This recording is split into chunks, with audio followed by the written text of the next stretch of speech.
Então, vamos ao governo das igrejas.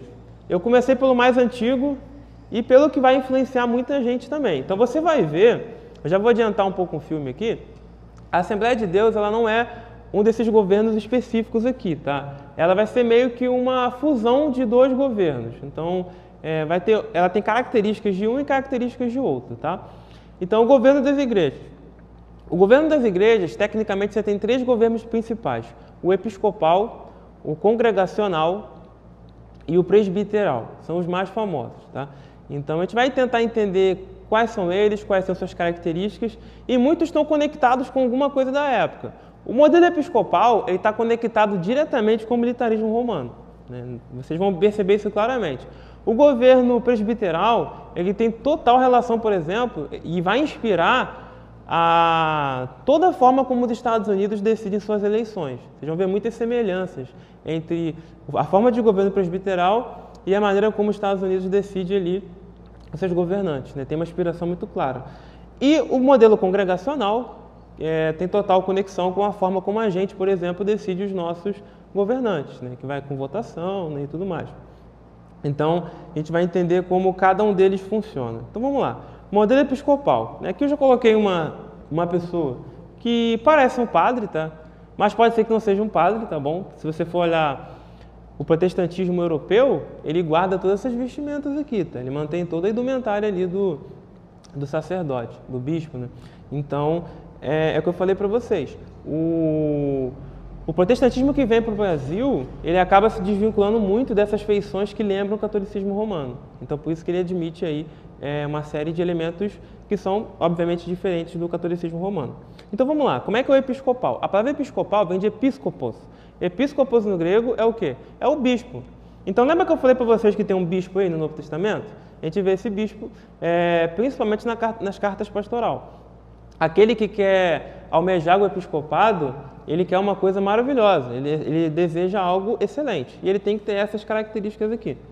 Aí você vai me dizer, Moisés, mas então o que é isso? Então, o bispo, esse modelo vai surgir no século II. O que acontece? No século II, lá em Antioquia, lembrando que a igreja de Antioquia é uma igreja importantíssima para a expansão do reino, a gente aprendeu isso na revista passada, ela tem uma relevância muito grande para a forma como você leva o evangelho para todas as outras nações. O apóstolo Paulo ele faz as suas viagens justamente tendo como base a igreja de Antioquia. A igreja de Antioquia ela tem uma outra relevância para a gente hoje, que ela é uma igreja baseada na forma de interpretação dela de maneira muito literal. E isso influencia a gente hoje. Existem 3 escolas de interpretação no século II que vão influenciar muita gente hoje, tá? Que é a escola de Antioquia, a escola de Alexandria no Egito e a escola de Cartago no norte da África. Cada uma delas vão ter elementos que vão nos influenciar muito nos dias de hoje. Então, a escola de Cartago, ela tem muita influência com o direito romano. Então, algumas expressões que nós usamos hoje que vêm do direito, como Antigo Testamento, Novo Testamento, elas nascem justamente nessa escola. A escola de Alexandria, ela se baseia muito na alegoria. Então, algumas leituras que a gente faz, que a gente consegue observar cada elemento do texto com significado, ela tem sua base na escola de Alexandria. E a escola de Antioquia, ela tem uma influência muito grande na forma literal, como a gente lê algumas partes da Bíblia, tá bom? Mas, além disso, a escola de Antioquia, lá nesse local, o que acontece? No século II, a gente tem uma dificuldade muito grande envolvendo a disseminação de heresias. As pessoas, a maioria não sabe ler, elas têm contato com o cristianismo a partir de ouvir. Tem alguém lendo na congregação e a pessoa vai ouvir o texto. Então é assim que ela tem contato. Então a oratória é muito importante para você levar a mensagem. Então se chega alguém ali naquela comunidade com uma oratória muito boa, que fala muito bem, e começa a ensinar uma série de coisas que não tem nada a ver com o que Jesus falou, essas pessoas vão simplesmente, com muita facilidade, se inclinar para esse tipo de ensino.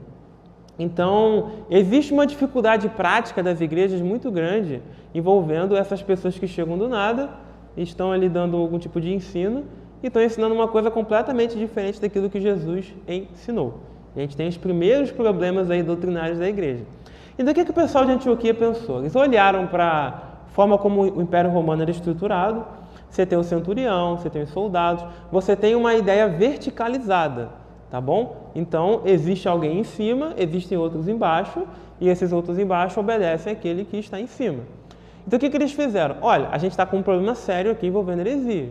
As pessoas não estão tendo bom senso de entender o que são os ensinos de Jesus, o que não é. A gente precisa, de alguma forma, resolver esse problema. A gente tem que resolver isso. Então, como é que a gente faz? Vamos fazer o seguinte, vamos centralizar o poder na mão de alguém e ele vai decidir quem vai dar os ensinos, né? Quem vai ensinar as outras pessoas e quem não vai ensinar. Então, vamos centralizar o poder na mão dele. E aí, eles vão centralizar o poder na mão do bispo, tá? Então, como é que funciona o modelo de Antioquia? O modelo de Antioquia, que é o modelo episcopal, ele é baseado em 3 pés, a gente chama de tripartite, tá? Que é o bispo, o presbítero e o diácono, tá bom? É nessa ordem, bispo, presbítero e diácono. O diácono ele está aqui na base da pirâmide, ele vai ser aquele envolvido com as funções mais, que envolvam mais esforço físico, que tenha que cuidar das viúvas, como a gente viu lá em Atos capítulo 6. Acima dele vai ter o presbítero, que geralmente é o responsável local. Então você vai ter ali várias comunidades no século I, século II, mas para o século II, tá? Você vai ter uma série de comunidades ali e cada uma delas vai ter, por exemplo, uma igreja. Então o presbítero ele é o ancião responsável por isso. Embora hoje seja comum ter presbíteros mais novos, né, por conta da justificativa que eu apresentei, nesse período não. Né? Quando a gente fala de ancião mesmo, a gente está falando de alguém mais velho. Até porque a cultura da época ela pensa muito dessa forma. Né? Até hoje, né, a cultura oriental ela tem muito essa ideia do ancião como alguém mais velho. Você vê isso nos desenhos japoneses. Né? Você sempre vai ter o sensei. Você vai ter o mais novo ali fazendo um monte de besteira, né? Vai ver vários desenhos disso, e vai ter o sensei lá dando uma paulada na cabeça dele para botar ele no eixo, tá bom? E aí depois o mais novo, né, ele vai evoluindo e vira um sensei, né, de outros discípulos aí, tá? Então essa é a ideia, né? Você tem o mestre. Então nesse período você vai ter o presbítero sendo responsável por aquela comunidade. E o bispo? Onde é que o bispo entra nisso aí? O bispo, ele entra como supervisor das outras comunidades. Lembra que eu falei que tem uma rede de comunicação entre as igrejas? Então, o bispo, ele vai mandar nos presbíteros, né? E os presbíteros vão conduzir ali e vão dirigir essas comunidades menores, tá bom? E você vai ter diáconos ali também. E aí, no começo, a gente tem um problema, né? Que eu não vou nem entrar nisso na aula de hoje, tá? Que não é muito caso. Que aí tem um problema de questão do gênero, né? Tem mulheres que exercem o cargo de diaconisa e tudo mais. E aí, ao longo do tempo, isso vai sendo tirado, né, com as justificativas bíblicas que não cabem no contexto da aula de hoje, tá? E aí o cargo vai sendo voltado mais para a figura do masculino. Então, o que acontece? O modelo episcopal, ele nasce com uma preocupação muito genuína, tá? Qual é a preocupação genuína dele? A preocupação dele tá entrando ensino errado na igreja. Se todo mundo puder ensinar assim numa boa, vai dar problema. Então, a gente precisa centralizar isso de alguma forma. Pega alguém, e aí vem os requisitos do bispo, lembra? Um homem cheio de Deus, um homem que dá testemunho, que não é descontrolado, uma série de coisas. Pega essa pessoa e vamos botar o poder na mão dela para ela decidir se vai ser feito ou não. Se a pessoa pode pregar ou não. E tem um supervisor acima dela, né? Que tem o bispo. Então, meio que não tá, por mais que o poder tá ali com ela, se ela desandar um pouquinho ali, fizer besteira, né, vai ter um supervisor ali que vai tentar resolver o problema, tá? Então é assim que nasce o modelo episcopal. Ele nasce com uma preocupação muito genuína de você não deixar as heresias tomarem força dentro do corpo de Cristo, tá? E esse modelo aí vai se desenvolvendo ao longo do tempo e vai ser um modelo que vai se consolidar ali na Idade Média, né? O modelo católico apostólico romano, ele é totalmente episcopal, né? Isso aí nós não temos nenhuma dúvida nisso. E existem algumas denominações que adotam esse modelo, como algumas denominações pentecostais.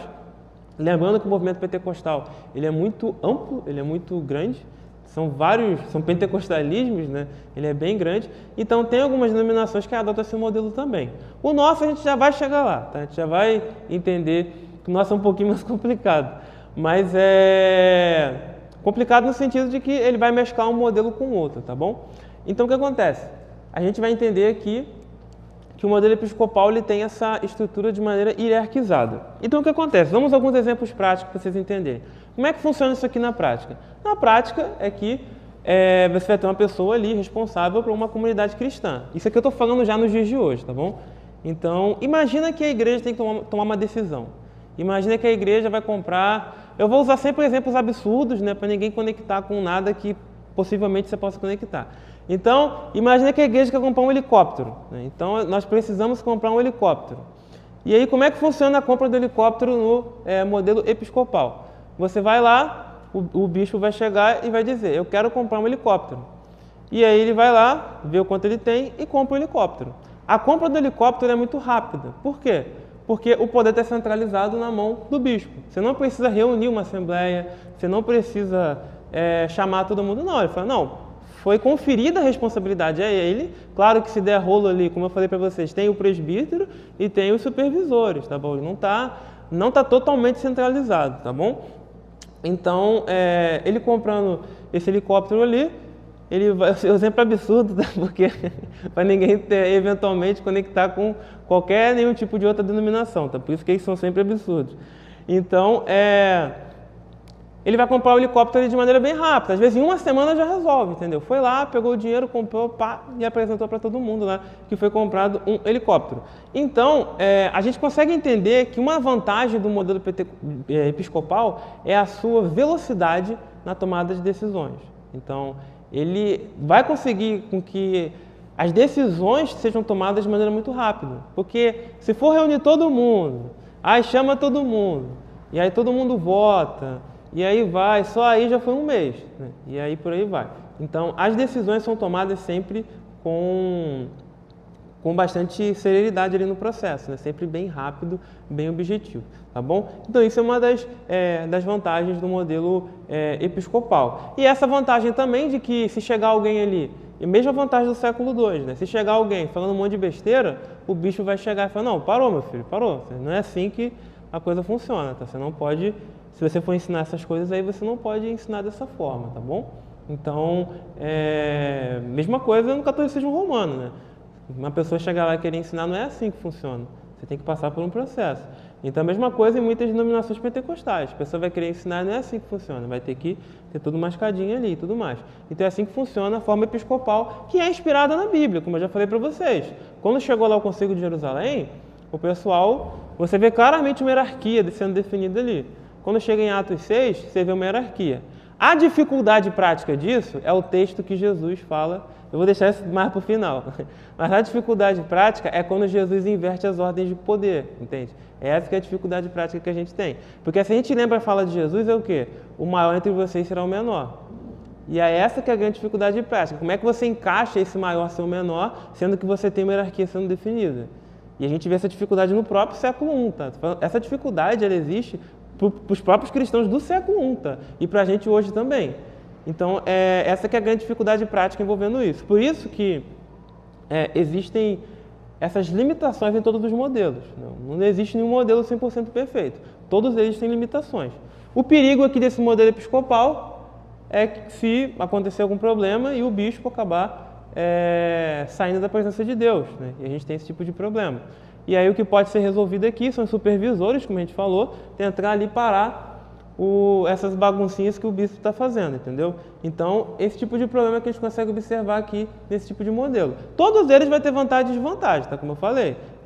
O objetivo aqui não é criticar nenhum modelo, nem dizer qual que é o que está mais perto da Bíblia, embora, né, o nosso aqui, como eu falei no começo da aula, a gente vai defender ele como o mais próximo da Bíblia, né, com as justificativas que eu já estou apresentando, que é a parte da tomada de decisão dos apóstolos, a tomada de decisão que você tem no Concílio de Jerusalém. Então, tudo tem base bíblica, tá?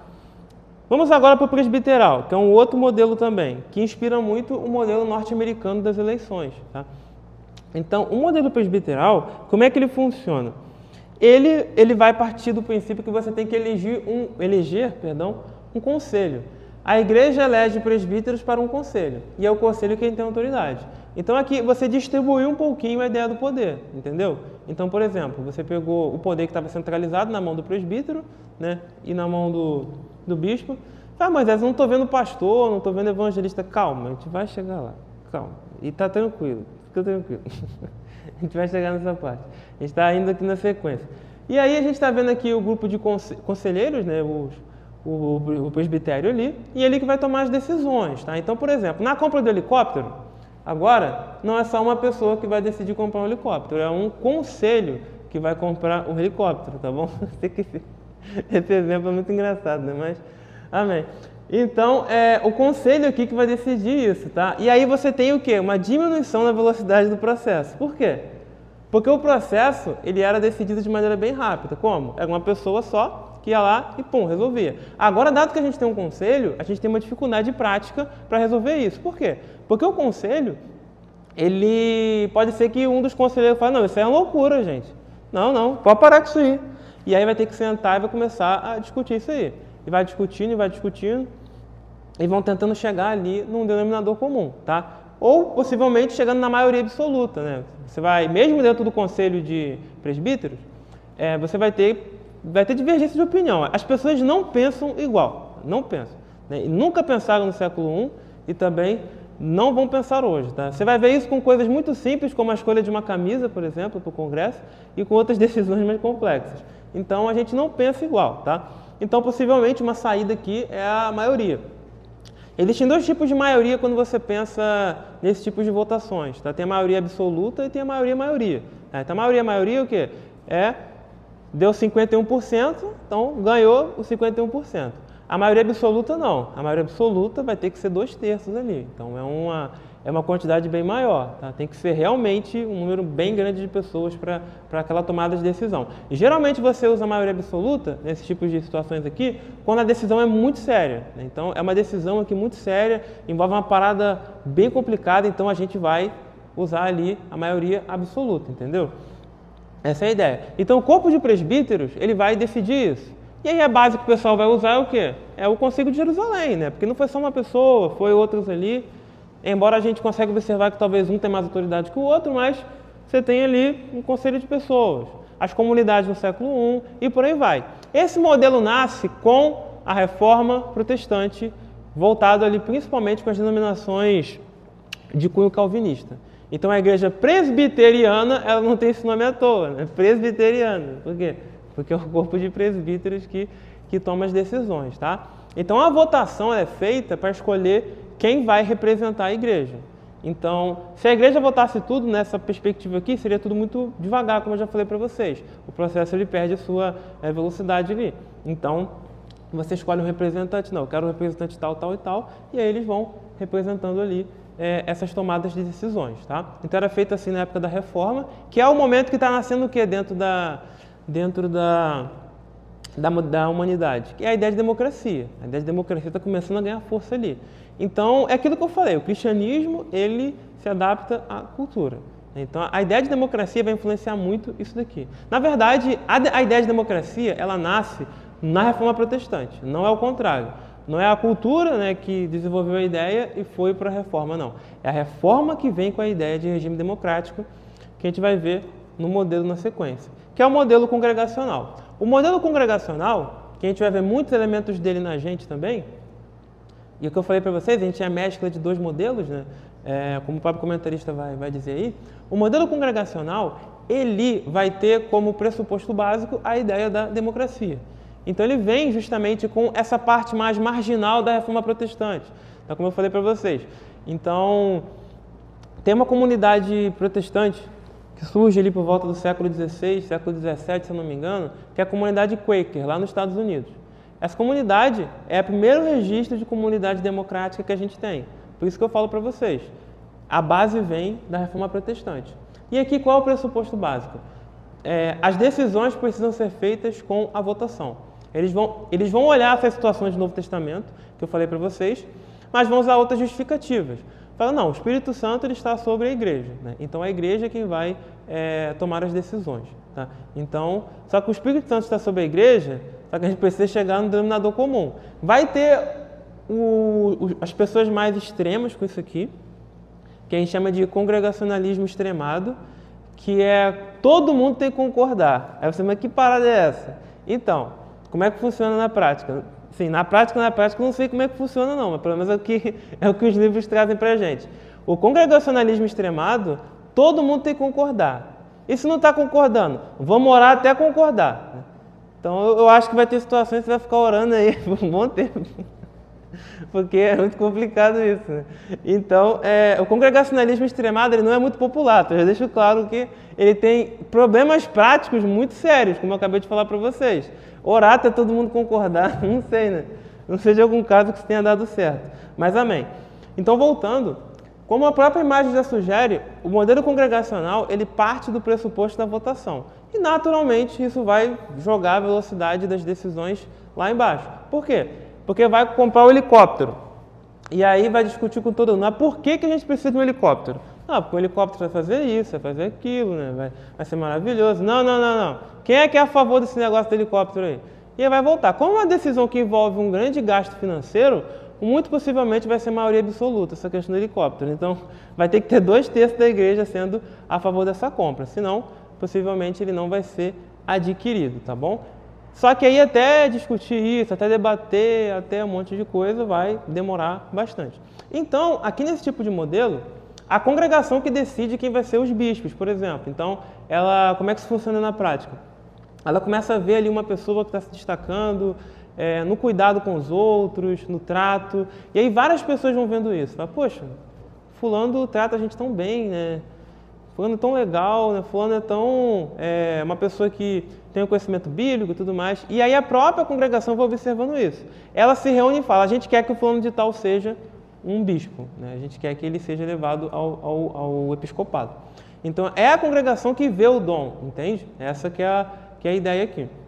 E aí como é que funciona? E aí a pessoa vai passar por um negócio bem complicado, tá? Porque aí, como é congregacional, ela vai passar por uma série de testes, né? Uma série de coisas aí para ela conseguir atingir a posição de episcopado, tá? Embora as outras também tenham esses elementos, né? São exemplos mais genéricos. Então, quando a ideia aqui, quando a decisão é muito séria, a gente fala de uma maioria absoluta. Quando a decisão não é tão séria assim, não, tudo é sério, tá? Mas eu tô falando aqui de gravidade, né? A compra do helicóptero é uma coisa muito séria. A escolha do bispo que vai ficar naquela igreja é uma coisa muito séria. Então, é a maioria absoluta. Então vamos lá, Tudo bem, você falou isso aí tudo, legal, né? Mas eu tô com uma série de dúvidas aqui, né? Porque eu não vejo o bispo, né? E como é que isso funciona? Então vamos tentar primeiro, até para ser bem fiel ao que o comentarista escreveu pra gente, vamos tentar ler o que ele disse aqui. Então, lição 6, o finalzinho aqui, que ele fala o seguinte. Tá dando ruim aqui. Achei. O sistema de governo da nossa igreja, que é o finalzinho da lição. Ó, no contexto norte-americano, a Assembleia de Deus se aproximou mais do modelo presbiteral. Isso aí realmente é mais comum lá. Tem razões históricas, né? Por que será que o modelo norte-americano é mais presbiteral? Porque as eleições deles são assim, entendem? Então eles reproduzem as eleições deles no sistema de governo da igreja. Faz bastante sentido. Por outro lado, no contexto brasileiro, nossa igreja reúne elementos de sistemas episcopal e congregacional. É um modelo híbrido. Esse é o ponto-chave aqui. O modelo ele é mais híbrido. Vai ter gente que vai dizer que não é, tá? E eu não quero ficar entrando em polêmica aqui de comentarista, não. Vou seguir exatamente o que o comentarista disse pra gente. Por que eu estou falando isso?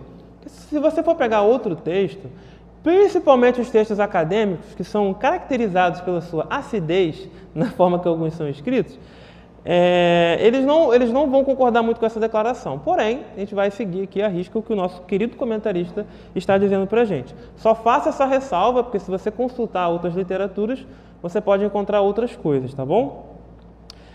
Isso porque até o início dos anos 30, a Assembleia de Deus, por haver sido fundada por batistas, ela segue no modelo congregacional. Exatamente isso, faz todo sentido. Lembra que o batista é congregacional? Como o batista é congregacional, naturalmente a forma de governo seria congregacional, né? E congregacional é aquilo que a gente já mencionou anteriormente.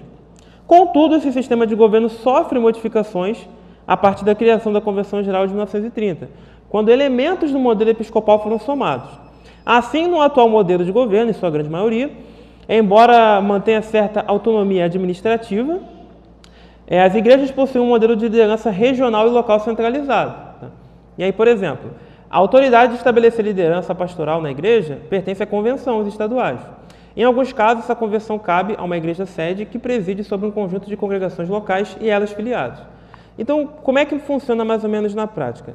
Você vai ter as convenções, que lembram muito a ideia dos supervisores, que a gente observou anteriormente, e eles vão definir de fato quem vai ser o bispo responsável pela gente. Aí você vai dizer, Moisés, olha, mas não existe bispo, Moisés, a gente chama de outro nome. Sim, por que a gente chama assim? E tá tudo tranquilo chamar assim. Porque o bispo lembra muito a figura do catolicismo romano. Lembra que eu falei que o modelo episcopal se consagra no catolicismo romano?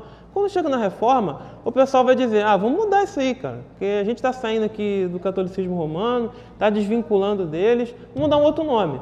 No Novo Testamento e no Antigo Testamento, a figura do pastor de ovelhas é uma figura que é muito utilizada, uma alegoria muito conhecida na Bíblia. O pastor de ovelhas cuidando das ovelhas e aí Jesus cuidando da gente como pastor.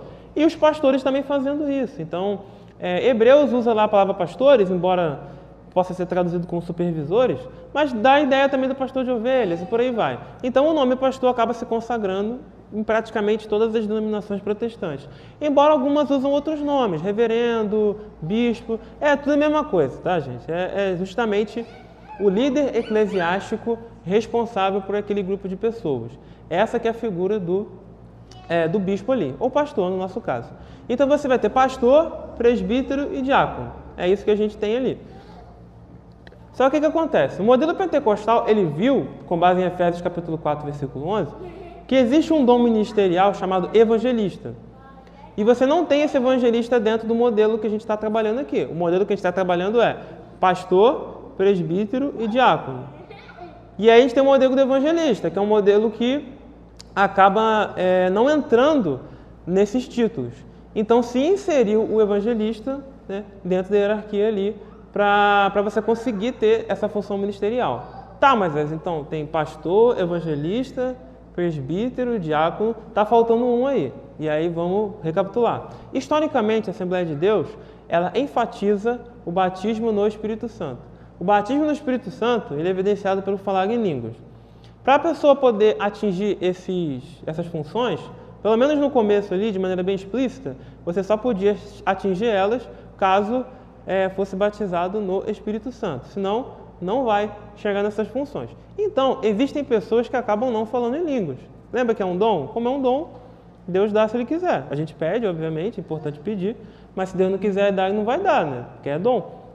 Então, existem pessoas que não conseguem atingir não conseguiram o batismo no Espírito Santo. E aí você cria um problema prático. E aí como é que resolveram esse problema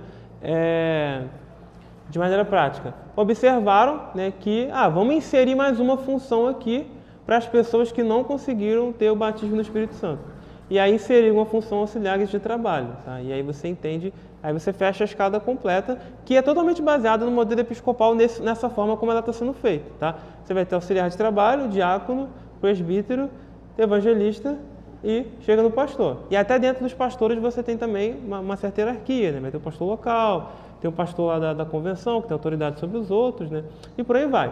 Nesse ponto, você bebe totalmente no modelo episcopal, como a gente acabou de mencionar. Porém, tem decisões que a gente acaba tomando também em conjunto. Então, você vai indo também para o modelo congregacional. E aí varia muitas vezes de igreja para igreja. Tem igrejas que seguem de uma forma, tem igrejas que seguem de outra, tem igreja que algumas decisões elas decidem tomar de maneira congregacional, tem igrejas que outras decisões eles não tomam assim, e por aí vai, tá? Por aí vai. E aí, como o modelo é híbrido, cabe a cada denominação estabelecer ali até onde vai os seus limites, né? Então, por exemplo, o poder é delegado para alguém. Por exemplo, o pastor ele não pode estar em todos os lugares ao mesmo tempo. Então, ele vai delegar o poder dele para outras pessoas, né? E aí você vai ter o líder dos jovens, você vai ter o líder das crianças, você vai ter o líder da escola bíblica dominical e por aí vai. O poder foi delegado para eles, modelo episcopal. Agora, a partir do momento que o poder foi delegado para essas pessoas podem ali dentro da sua hierarquia trabalhar no modelo congregacional, né? Então ela pode reunir a equipe dela, né? E pode adotar medidas congregacionais. Ela pode chegar, perguntar às pessoas, né, como elas querem tomar determinada decisão, né? E aí cabe a cada um fazer isso. Tá? Então, o modelo vai variando bastante com relação a cada denominação, porque, como é um modelo híbrido, não fica tão claro como o modelo híbrido funciona. E a própria declaração de fé, ela deixa um pouquinho em aberto, tá bom? Justamente porque é uma coisa mais de cada congregação que vai definindo ali a melhor forma dela poder tomar as suas decisões. Então, existem decisões em conjunto e existem decisões que não são em conjunto, tá? E aí, por isso que o comentarista usou aqui um modelo híbrido. Existem alguns críticos, né, que nós, pelo menos da forma como o comentarista mostrou pra gente, não compactuamos com eles, né, que não veem modelo congregacional, que veem só episcopal. Só que a gente não concorda com esse ponto de vista, tá? Então, o modelo, ele, como eu falei para vocês, ele é episcopal e congregacional, tem uma mescla dos dois. E qual a dificuldade prática que a gente tem com isso? A dificuldade prática é o texto que Jesus fala sobre a inversão da ordem estabelecida, né? Que ele vai dizer sobre, o sistema de governo do mundo é assim, então, assim comigo ao contrário. E essa que é a grande dificuldade prática, porque cumprir isso que Jesus disse na prática é muito difícil. E aí, como é que a gente cumpre isso com a hierarquia? É um desafio para cada um de nós, tá? Então, a gente sempre tem que pedir a Deus estratégias, formas, a gente conseguir ali cumprir aquilo que Deus quer para nós, tá? Não é uma coisa fácil, tá bom? Por isso que eu terminei aqui ver nosso modelo, né? Por isso que eu coloquei na conclusão algo que deixa bem claro, né? Não existe uma estrutura organizacional perfeita. Ou seja, nenhuma das estruturas que foram estabelecidas ao longo do tempo, elas são perfeitas, tá? Todas elas têm suas vantagens, têm suas dificuldades, têm suas limitações, têm seus pontos positivos, têm seus pontos negativos e por aí vai, tá? O que a gente precisa é entender a nossa estrutura, respeitar ela, porque se a gente concordou em congregar numa igreja, a gente concordou ali com um pacote de coisas chamado declaração de fé. Mesmo que você não tenha lido, né? Você concordou com ele. Então é importante você conhecer a declaração de fé, entender naquilo que você acredita, entender como as coisas funcionam.